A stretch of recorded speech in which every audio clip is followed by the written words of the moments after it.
Russell, qu'est-ce qu'il a à nous dire sur sa course? Voyons, écoutons-le. George, I know you're probably disappointed to not be standing on the podium, but let's focus on the positives. Oui, vous devez être déçu de ne pas être sur le podium, mais concentrons-nous sur le positif. Vous avez pris le lead, la tête au départ de la course.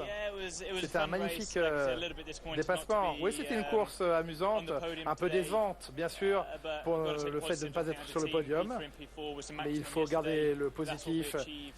Troisième, quatrième, c'est le maximum qu'on pouvait espérer et obtenir aujourd'hui. Au final, les pneus durs n'ont pas fonctionné pour moi aujourd'hui. Néanmoins, la voiture était très bonne.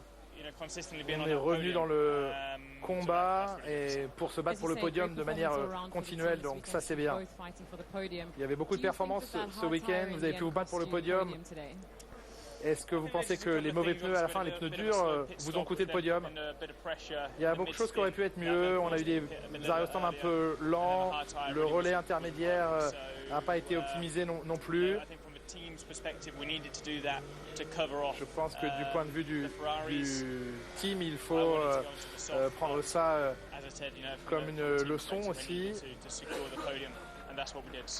Il fallait sécuriser le podium d'un point de vue du team, donc c'est aussi la raison pour laquelle on a fait deux stratégies différentes. Il faut garder le positif. Alors ouais, Russell, bon départ, bon premier virage, j'avoue, impressionnant. Sauf que sa défense, à chaque fois, se décalait au dernier moment, au premier virage, c'était débile. Et 3 fois il a fait ça, 3 fois il a perdu une place, ça n'a servi à rien. Donc franchement, décevant sur cette course encore, j'ai trouvé George, malgré son bon départ, mais ça ne suffit pas. Il faut faire une bonne course tout le temps. Enfin, il faut faire une bonne perf toute la course et pas qu'au départ en fait.